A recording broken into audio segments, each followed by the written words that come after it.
Well, good morning, everybody. Welcome back to the channel. Doing another road trip this morning. It's about 8 o'clock in the morning, just before Christmas. It's 9 degrees below zero, and I'm going to be heading all the way up. Well, today it's going to be a one-day trip, so I'm going up 4.5 hours and down 4, so almost 9 hours worth of driving today in this trip. It's going to be an interesting one. Going to a part where going to an area in the province where there's no superchargers. There is a supercharger halfway. I apologize for my voice. I just woke up a little while ago and I still haven't had my first full cup of coffee. So I've got a little ways to go here before I'm fully awake. But we've got a little ways to go here. Let me show you on the screen. All right, so here is where we're going. It's quite a road trip. It is 3 hours and 44 minutes away. There is one supercharger stop on the way, and then that supercharger stop, we're going to be there for 20 minutes. We're going to load up, and then we're going to go all the way up to Caraquet. But that's not my final destination. My final destination is going to be somewhere in here, right around this area. And so we're going to end up there. So I'm going to have to charge a little bit more in order to make sure that I have enough power to get back. So it's going to be an interesting trip. So I've now added my final destination. I have to go to the Co-op grocery store in Caraquet first. Then I have to go over to my family member's house. And so we will leave here with 96%. I just had 98% a few minutes ago, and driving here dropped it down. But we will arrive in Miramichi, New Brunswick with 25% state of charge. We'll charge for 28 minutes. Then we'll get to St. Peter Boulevard, and then we'll get to Saint-Léolin. We should have 40%. And then what we'll have to do is try to get back to Miramichi to charge again. Well, here's the reality. We just left. 94% range. We're doing 55 miles an hour. And look at the projected range, guys. 192 miles is the projected range right now. That's because it's so cold out, right? It is 9 degrees Celsius, so it's pretty friggin' cold. Autopilot engaged. Not full self-driving. I don't really need it on this trip. Now, I don't have full self-driving on this trip just because it's not really required. It's pretty well just a straight line all the way to where I'm heading, and the cities are too small. They're little villages, so basically just autopilot engaged, 55 miles an hour, and trucking on down the highway. I don't know how our range is going to be doing, but we'll see if it gets any better. Our arrival destination, we've got 24% state of charge on arrival, and that's over at the Supercharger. So I just increased the speed to 67 miles an hour, and now my arrival state of charge went up 1%. So a little bit faster, maybe it's a little bit more efficient, but gained 1% on the arrival. That's not too bad. My original plan was to drive up, stay for an hour, and then head on back. But that's not at all what happened. It caused me a lot of problems, and I'll show you that later on in the video. In the meantime, let's take a look at how the autopilot handled this trip. It was pretty good. And of course, the autopilot, guys, it doesn't change lanes, right? So I'm in the passing lane. Obviously, there's no cars, but I'm in the passing lane, and it's not going to move over even if I signal it to, while full self-driving would have just moved over. So a little bit of a difference there between the full self-driving and the autopilot. Oh no, I got a maintenance warning. Well, something I didn't plan on. I got a maintenance warning. On the screen here, gonna have to go do one of these EV nightmare maintenance on an EV, brought to you by nobody. So I'm gonna have to pull over here and go to the gas station and do some maintenance on this thing right now. But first, a message from our sponsors. Well, actually, we don't actually have any sponsors because we're too new of a channel. So I guess that means you're the sponsor. Help me out, please. Hit that like, subscribe button. It really does go a long way for all of that stuff that you do on YouTube. Anyway, thank you. And so we made it to another gas station where we're going to do the service on the vehicle. Alright, so this is where she goes in, boys.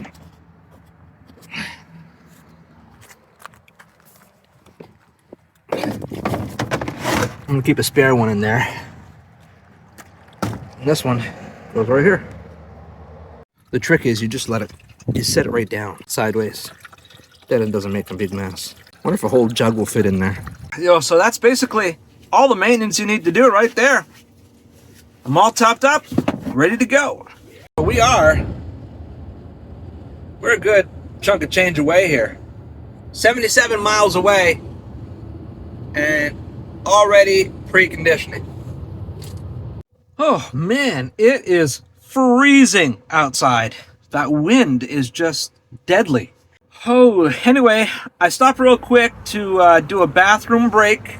I was out of the car for about 8 minutes, and in 8 minutes I charged and added 7 or 8 kilowatts, something like that. Anyway, it was $2, and now I'm ready to hit the road again. I didn't need to charge because the Supercharger is scheduled, but since I had to stop for a bathroom break, I figured I might as well back it in and charge it up while I was going to the washroom. And it was only 8 minutes for a stop, and now I'm hitting the road again. Now, I didn't need the charge when I stopped in Doketown. I just needed to go to the bathroom, but they happened to have a fast charger there. And so I pulled in. I had 58% when I got there. I had 67 when I left. And that stop took me 9 minutes altogether. And in that 9 minutes, I added 23 miles of range. It's something I was going to do anyway. If I was driving a pickup truck, which I used to have, it would have been $8.47 in fuel. But this stop, even though I didn't need it, it only cost $2.26. I'm going to give you guys a total breakdown of this trip at the end of the video. So the speed limit changes here, and instantly the vehicle adjusts itself to the right speed limit. And again, I'm not touching the wheel. It's on autopilot. The autopilot was excellent during this trip. It kept me between the lanes, it kept me at the right speed, there wasn't a lot of traffic, and if there was some traffic, it would slow down and keep its distance. And it made all the turns for me. It was pretty awesome. All right, we're getting closer to the first Supercharger destination. Looks like we got about 2.8 miles to go. And we should arrive there with 33% state of charge, which is better because of that little quick pit stop we made over at the Tim Hortons Cafe for the piss stop break. Yes, that's what I said, piss stop. Anyway, so then I'll be plugging in. I'm going to probably charge for quite a ways because there's no other Supercharger except that one in a 150-mile radius. So I'm going to supercharge up to 80%. That's the right thing to do. And then I'll try to find some alternate chargers in the region, if there are some. I think there's one. Well, there's a couple out there. But anyway, there's hardly any place that you can go nowadays where you're not going to find some kind of a supercharger somewhere. It might not be a Tesla supercharger, but in my neck of the woods, you're going to find other chargers out there. So we're 1.8 miles away, and 11 miles away, and 34% state of charge on arrival. 34% state of charge, and we got a little ways to go. All right, there they are. So we're gonna see if we can park here and get ourselves charged up. I think I'm gonna go to 1A. Nice, look at that, nice. 36% state of charge, which is a lot more than I thought. And so now we're gonna charge, and if we don't charge, we're gonna end up with very little. So I'm gonna get 80% into this fella. This entire trip is about 380 miles, almost 400 miles, which is about 600 kilometers altogether. And at the end, I'll give you the total breakdown of cost. It was actually a lot more expensive than I thought because I didn't have access to cheap charging. Thank you. Just put it right down. Thank you. So I just finished that supercharging stop. I was there for 28 minutes altogether. I had an opportunity to go into the bathroom and get something to eat, and then really just make my way back to the car. And 28 minutes later, it was fully charged. I have 84% state of charge right now, and it was about $17.75 to put in. I think it was about 28 kilowatts altogether. So I've got enough to make it to my next stop and then come back here on the way home as the trip continues. So I will see you in a bit.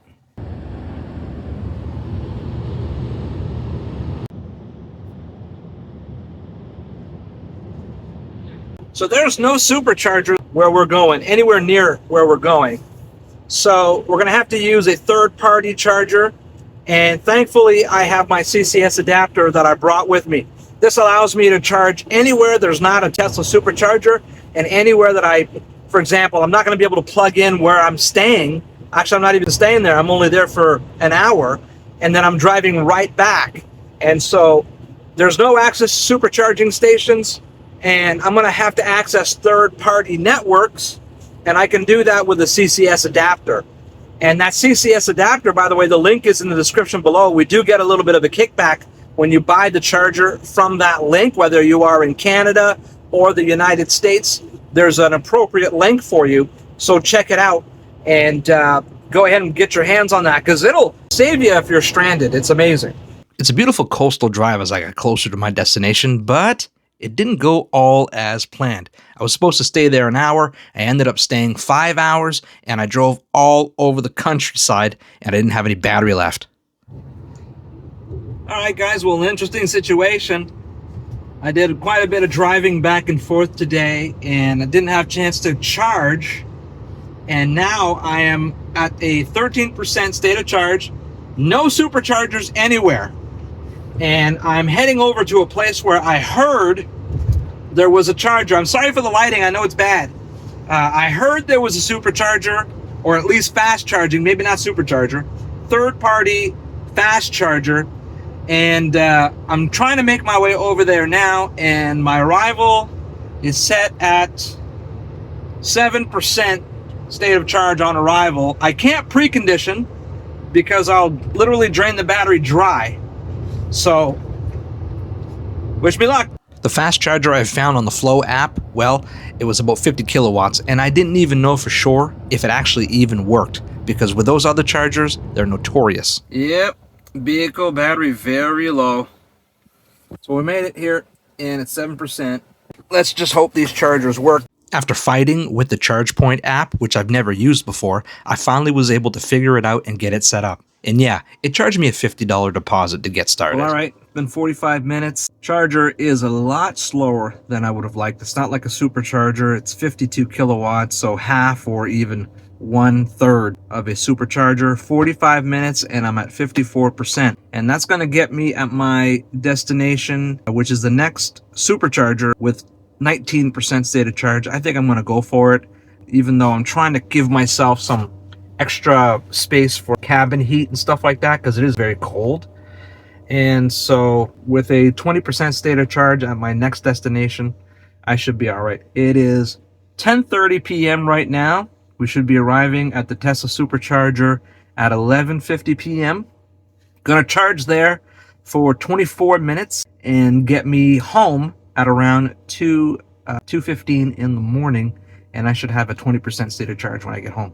But for now, I'm going to unplug this charger and head over to a coffee shop, grab myself a cup of coffee, and hit the road. Man, it's cold. Charging session stopped at 57%. It took me 53 minutes to get there. Don't forget to take your CCS adapter when you're done. Okay, take it off. Autopilot is wicked. It's getting late though. 11:30 or so. Had some snow earlier. Arrival state of charge of the Supercharger is going to be 13%. Making some decent time. Still really cold out there though. Real cold. Yeah, well, we made it. And Tesla Superchargers, I literally just plugged in. They are so efficient and so fast. Another 25 minutes, I'm already up to 24%, up from 13. So efficient and so fast. Nobody here at the Tesla Superchargers. Everything's closed because it's midnight. So what are you gonna do? Might try to get some coffee, but I think they're closed too. I'm not sure. Anyway, 25 more minutes until we hit the road. So we made it back. I was so tired, I didn't even have a chance to really do a arrival video or anything like that. It's 2:40 in the morning by the time I got back. And so it was crazy. One of the things I noticed though is how expensive this trip was, and I think it's because it was so cold that it really had an impact on the battery. I'll give you an example. Well, I'll tally up the price like I told you I would. So let's start off. Before I left, I had to charge fully up to 100%, and I did that at home. And that home charge was $3.90. Then we made that pit stop at the Tim Hortons, and that was $2.26. Then at the first Supercharger, the charge for that one was $17.75. I want to give you a breakdown of all of this because the cost for this trip was way higher than the big trip I did to Montreal. I'll talk about that in a second. But then on the way back, I had to stop at that charge point center, and that charge point charger was like, I'm sorry, ChargePoint, but it was just for Tesla owners, it's a nightmare because we're so used to just plugging in. But I had to download the app. I had to scan a QR code if I recall. I had to go back to the car, enter my credit card information, go back outside, plug in. And then to make matters even more interesting, a $50 charge appeared on my credit card because there was a deposit of $50 that went towards my first purchase. Well, that first charge was $20.87, and it was slower than molasses on a cold winter's day. It was crazy slow, and so I sat there for almost an hour and only got 57% because I couldn't really precondition. I was too low. So $20.87, that's not including the extra $30 or so for the deposit.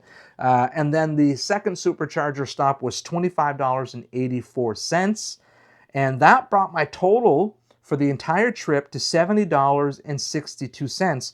And that was for about 600 kilometers, so close to 400 miles. We did an entire trip to Montreal, 1,660 kilometers, and it was just a few more dollars. Actually, go check out the video, and you can see for yourself how close the cost of that trip was compared to, this was literally 2.6 times shorter than our trip to Montreal, and it was just a few dollars shy of the same cost. So it was really crazy. It was unbelievable. But still, at the end of the day, the autopilot was phenomenal to drive with, even though I didn't have full self-driving on this trip.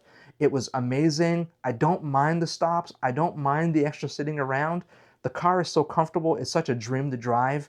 And even though, yes, I was exhausted because it was 2:40 in the morning, I wasn't really worn out. You know what I mean? I was just tired. But it was a great trip. I look forward to doing another one, and even more so, I look forward to seeing you on the next one.